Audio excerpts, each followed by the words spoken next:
नमस्कार, मैं हूं अंकुर और आप देख रहे हैं सत्यहिंदी.com। आइए एक नजर डालते हैं अब तक की सुर्खियों पर।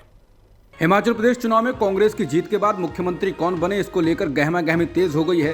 कांग्रेस के सामने मुख्यमंत्री उम्मीदवार के नाम की घोषणा को लेकर दबाव बनता दिख रहा है। हिमाचल की राजधानी शिमला में विधायक दल की बैठक होने से पहले प्रदेश कांग्रेस प्रमुख प्रतिभा सिंह के समर्थकों ने शिमला के ओबेरॉय सेसिल होटल के बाहर जमा होकर जमकर नारेबाजी की और यहीं उन्होंने छत्तीसगढ़ के सीएम भूपेश बघेल के काफिले को रोका और उसके सामने नारेबाजी करने लगे। वहीं प्रतिभा सिंह ने ये तो कहा है कि पार्टी में गुटबाजी नहीं है, लेकिन इसके साथ ही ये भी कह दिया है कि कांग्रेस उनके परिवार को नजरअंदाज नहीं कर सकती है। उन्होंने कहा कि आलाकमान उनके यानी कि वीरभद्र सिंह परिवार की अनदेखी नहीं कर सकता। हमने उनके नाम, चेहरे और काम पर जीत हासिल की। ऐसा नहीं है कि आप उनका नाम, चेहरा और परिवार का इस्तेमाल करेंगे और क्रेडिट किसी और को दे देंगे। आलाकमान ऐसा नहीं करेगा। हिमाचल प्रदेश के विधानसभा चुनाव में जीत हासिल करने के बाद कांग्रेस के सामने सबसे बड़ी चुनौती विधायकों को एकजुट रखने और मुख्यमंत्री का चयन करने की है। इसके लिए शिमला में कांग्रेस के नवनिर्वाचित विधायकों की बैठक बुलाई गई है। बैठक में कांग्रेस पर्यवेक्षकों के पहुंचने पर प्रदेश कांग्रेस की अध्यक्ष प्रतिभा सिंह के समर्थकों ने जोरदार नारेबाजी की। इन कार्यकर्ताओं की मांग है कि कांग्रेस हाईकमान प्रतिभा सिंह को ही राज्य का नया सीएम बनाए। वहीं इस बीच हिमाचल कांग्रेस के प्रभारी राजीव शुक्ला, छत्तीसगढ़ के मुख्यमंत्री भूपेश बघेल और हरियाणा के पूर्व मुख्यमंत्री भूपेंद्र सिंह हुड्डा राज्यपाल से मिले और उन्होंने कांग्रेस विधायकों की सूची राज्यपाल को सौंपी। मालूम हो कि कांग्रेस में मुख्यमंत्री पद के दावेदारों में सबसे पहला नाम मंडी से कांग्रेस की सांसद और प्रदेश कांग्रेस के अध्यक्ष प्रतिभा सिंह का आता है। प्रतिभा सिंह के अलावा मुख्यमंत्री बनने की दौड़ में प्रदेश कांग्रेस के पूर्व अध्यक्ष सुखविंदर सिंह सुक्खू, नेता प्रतिपक्ष मुकेश अग्निहोत्री का भी नाम है। सुप्रीम कोर्ट ने जजों की नियुक्तियों को लेकर कॉलेजियम के द्वारा सिफारिश किए गए नामों में केंद्र सरकार के द्वारा की जाने वाली देरी के खिलाफ दायर याचिका पर पारित आदेश में चिंता जताई है। लाइव लॉ के अनुसार सुप्रीम कोर्ट ने केंद्र से इस मुद्दे को हल करने के लिए कहा है। Justice Sanjay Kishan Kaul, justice AS Oka और जस्टिस विक्रम नाथ की बेंच द्वारा पारित आदेश में कहा गया है कि जब सुप्रीम कोर्ट द्वारा सिफारिशों को मंजूरी दे दी जाती है तो उसमें निर्धारित वरिष्ठता का पालन किया जाना चाहिए। इस पहलू पर सरकार को खुद ध्यान देना चाहिए। बता दें, जस्टिस कौल ने मामले की सुनवाई के दौरान कल मौखिक रूप से कहा था कि कुछ नामों को केंद्र सरकार द्वारा तेजी से मंजूरी दे दी जाती है, जबकि कुछ को महीनों तक लंबित रखा जाता है। लाइव लॉ के मुताबिक इससे पहले 28 नवंबर को हुई सुनवाई में भी जस्टिस कौल ने यही चिंता जताई। उन्होंने कहा था कि कभी कभी जब आप नियुक्ति करते हैं तो आप सूची से कुछ नाम चुनते हैं और दूसरों को नहीं। आप जो करते हैं वो प्रभावी रूप से वरिष्ठता को बाधित करता है। जब सुप्रीम कोर्ट कॉलेजियम सिफारिश करता है तो कई कारकों को ध्यान में रखा जाता है। सुप्रीम कोर्ट ने केंद्र सरकार के द्वारा नामों को मंजूरी देने में देरी पर चिंता जताते हुए ये भी कहा कि केंद्र सरकार द्वारा कॉलेजियम की सिफारिशों को मंजूरी देने में देरी अच्छे वकीलों को जजशिप के लिए सहमति देने से हतोत्साहित कर रही है। सुप्रीम कोर्ट ने शुक्रवार को उस याचिका को खारिज कर दिया जिसमें सूचना के अधिकार यानी RTI के तहत 12 दिसंबर 2018 को हुए कॉलेजियम की बैठक के विवरण का खुलासा करने की मांग की गई थी। याचिकाकर्ता ने कॉलेजियम की उस बैठक का ब्यौरा मांगा था जिसमें सुप्रीम कोर्ट के कुछ जजों की पदोन्नति पर कथित तौर पर कुछ फैसले किए गए थे। याचिका को खारिज करते हुए कोर्ट ने कहा कि चर्चा को जनता के सामने नहीं लाया जा सकता है और केवल कॉलेजियम के अंतिम फैसले को वेबसाइट पर अपलोड करना काफी है। सुप्रीम कोर्ट ने कहा कि केवल अंतिम फैसले को ही निर्णय माना जा सकता है। जिस पर भी चर्चा की जाती है वो सार्वजनिक डोमेन में नहीं होना चाहिए, वो भी RTI अधिनियम के तहत। सरकार और न्यायपालिका के बीच कॉलेजियम सिस्टम को लेकर चल रहे तनाव के बीच केंद्र सरकार ने संसद को बताया है कि अभी राष्ट्रीय न्यायिक नियुक्ति आयोग यानी NJAC को फिर से लागू करने की उसकी कोई योजना नहीं है। बता दें, NJAC को 2015 में सुप्रीम कोर्ट ने खारिज कर दिया था। इसके तहत न्यायपालिका में जजों की नियुक्ति में सरकार का भी हस्तक्षेप होगा। NJAC में 6 सदस्यों का प्रस्ताव था। देश के चीफ जस्टिस को इस कमीशन का प्रमुख बनाने की बात कही गई थी। इसमें सुप्रीम कोर्ट के 2 वरिष्ठ जजों, कानून मंत्री और विभिन्न क्षेत्रों से जुड़ी 2 जानी मानी हस्तियों को बतौर सदस्य शामिल करने की बात थी। सर्वोच्च न्यायालय ने वर्ष 2015 में इस फैसले को इस आधार पर रद्द कर दिया था कि इससे न्यायपालिका की स्वतंत्रता को खतरा है। राज्यसभा में विपक्ष के नेता मल्लिकार्जुन खड़गे और माकपा के जॉन ब्रिटास ने सवाल किया, क्या सरकार के पास उपयुक्त संशोधनों के साथ NJAC को फिर से शुरू करने का प्रस्ताव है? कानून मंत्री किरेन रिजिजू ने एक लिखित जवाब में कहा कि फिलहाल ऐसा कोई प्रस्ताव नहीं है। केंद्र की प्रतिक्रिया ऐसे समय में आई है जब वो न्यायाधीशों की नियुक्ति की प्रक्रिया को लेकर न्यायपालिका के साथ गतिरोध में है। आज विपक्ष के जबरदस्त विरोध और हंगामे के बीच राज्यसभा में समान नागरिक संहिता निजी विधेयक पेश किया गया। बीजेपी सांसद किरोड़ी लाल मीणा ने इसको पेश किया, जिसको हंगामे के बीच 23 के मुकाबले 63 मत से पारित किया गया। इस बीच कांग्रेस, सीपीआई, सीपीआईएम, तृणमूल कांग्रेस के सदस्यों ने विरोध किया। उन्होंने कहा यह देश में मौजूद सामाजिक ताने बाने और विविधता में एकता को नष्ट कर देगा। हालांकि विधेयक को वापस लेने की मांग करने वाले विपक्षी नेताओं की मांग के बीच राज्यसभा के सभापति जगदीप धनखड़ ने डिवीजन का आह्वान किया और विधेयक को पेश करने का प्रस्ताव 23 के मुकाबले 63 मतों से पारित कर दिया। जारी शीतकालीन सत्र में ईवीएम के स्थान पर फिर से मतपत्र के जरिए वोटिंग कराने के प्रावधान को वापस लाने समेत 50 प्राइवेट मेंबर्स बिल लोकसभा में पेश किए गए हैं। बैलेट से चुनाव कराने वाला बिल यानी जनप्रतिनिधित्व अधिनियम 1951 में संशोधन का विधेयक बसपा सदस्य दानिश अली द्वारा पेश किया गया है। अन्य विधेयक इंटरनेट बंद करने, कर्ज माफी और मॉब लिंचिंग रोकने और जनसंख्या वृद्धि को नियंत्रित करने से संबंधित है। बीजेपी सांसद रवि किशन ने देश में जनसंख्या वृद्धि को नियंत्रित करने के लिए एक विधेयक पेश किया है। डीएमके के थमिजाची थंगपांडियन ने इंटरनेट शटडाउन को रोकने के लिए एक प्रभावी प्रणाली स्थापित करने और शटडाउन करने में अधिक पारदर्शिता और जवाबदेही लाने के लिए उपाय करने के लिए एक विधेयक पेश किया। आईयूएमएल के ईटी मोहम्मद बशीर ने मॉब लिंचिंग को रोकने और मॉब लिंचिंग करने वाले व्यक्तियों के लिए पर्याप्त सजा देने के लिए एक बिल पेश किया ताकि ऐसे कामों में शामिल व्यक्तियों में भय की भावना पैदा की जा सके।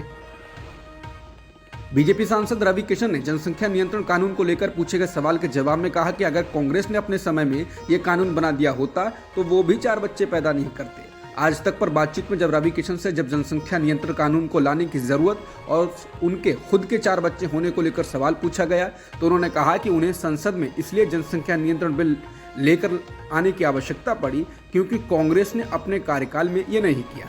उन्होंने कहा कि वो खुद 4 बच्चों के पिता हैं, इसलिए वो समझते हैं। रवि किशन ने कहा कि अगर कांग्रेस ने अपने समय ये कानून बना दिया होता तो वो भी 4 बच्चे नहीं करते। अभिनेता से नेता बने रवि किशन अभी उत्तर प्रदेश के गोरखपुर से लोकसभा सांसद हैं। रामपुर में विधानसभा उपचुनाव में बीजेपी ने जीत हासिल कर ली। इस सीट पर पुलिस प्रशासन की धांधली के आरोप लगे और अखिलेश यादव ने अब दोबारा से मतदान कराने की मांग की है। बता दें, सपा का गढ़ माने जाने वाले इस क्षेत्र में मात्र 33% ही मतदान हुआ था। समाजवादी पार्टी ने इसका कारण पुलिस प्रशासन के द्वारा मुस्लिम मतदाताओं को वोट डालने से रोकना बताया। हालांकि अगर रामपुर में मुस्लिम बहुल इलाके के बूथ और हिंदू बहुल बूथ के वोट फीसद को देखें तो माजरा साफ होता है। सीट पर शहरी क्षेत्र में मुस्लिम बहुल बूथों पर मतदान हिंदू बहुल बूथों की तुलना में आधा रहा था। रामपुर शहर में कुल 325 में से 77 मतदान केंद्रों पर हिंदुओं का वर्चस्व है और 68,000 से अधिक मतदाता हैं। इन हिंदू बहुल बूथों पर मतदान लगभग 46% रहा, जबकि इसके विपरीत शेष 248 मुस्लिम बहुल बूथों पर, जिनमें 2 लाख से अधिक मतदाता हैं, मतदान केवल 23% था। कुछ मुस्लिम इलाकों में जैसे पीला तालाब के 7 बूथों पर मतदान 4% तक ही रहा। कोठी वाले रोड के बूथों और बजरिया हिम्मत खान, जो कि दोनों मुस्लिम बहुल हैं, यहाँ मतदान क्रमशः 5% और 7% ही हुआ। रामपुर शहरी में 90 से अधिक मतदान केंद्रों पर 20% से कम मतदान हुआ और ये सभी मुस्लिम बहुल वाले बूथ थे।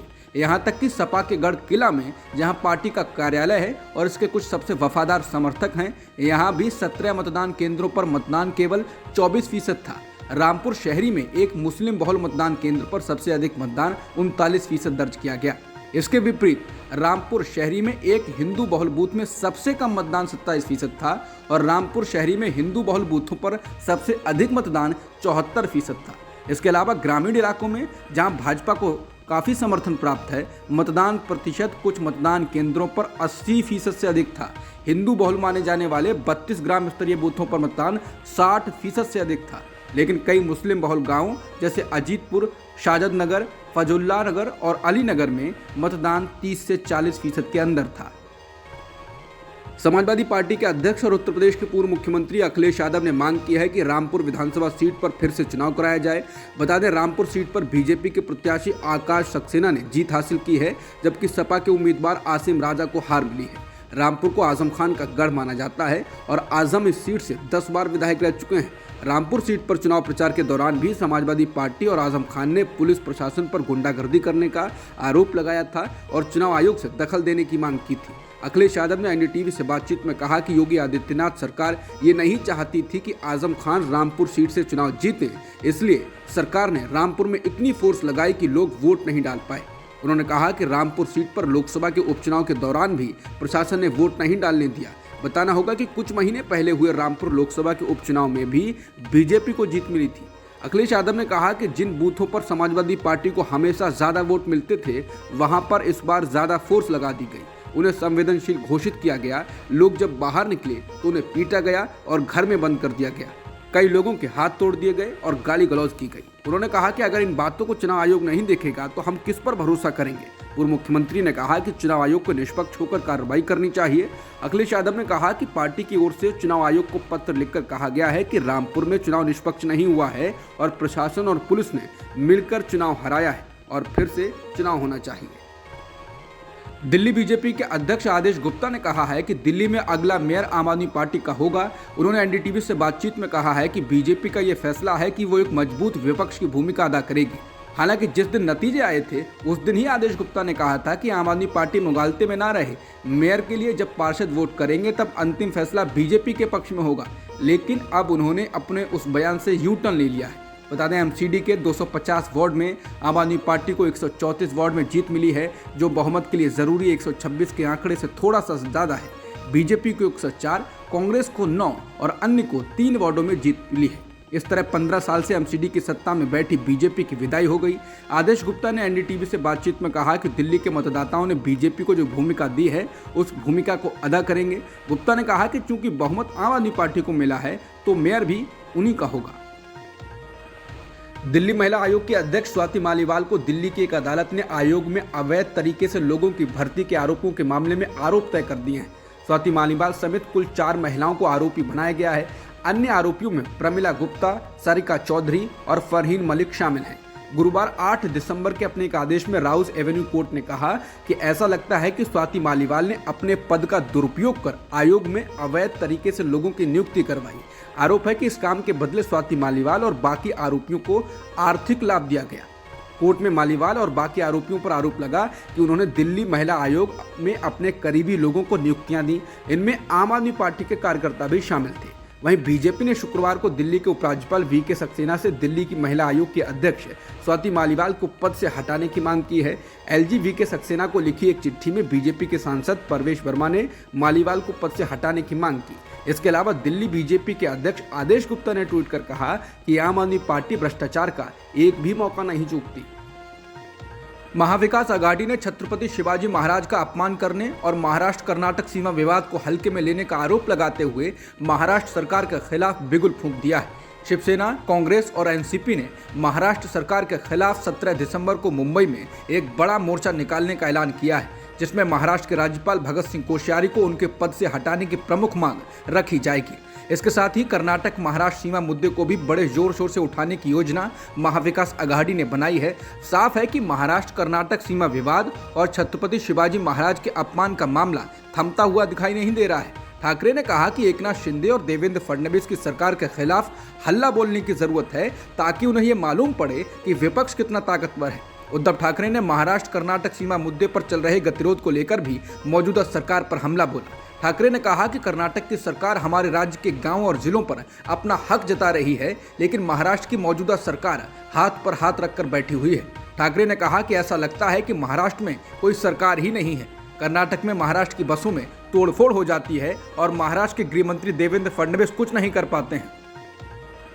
प्रधानमंत्री नरेंद्र मोदी को बदनाम करने के आरोप में दूसरी बार गिरफ्तार किए गए तृणमूल कांग्रेस के नेता साकेत गोखले को शुक्रवार को फिर से जमानत मिल गई।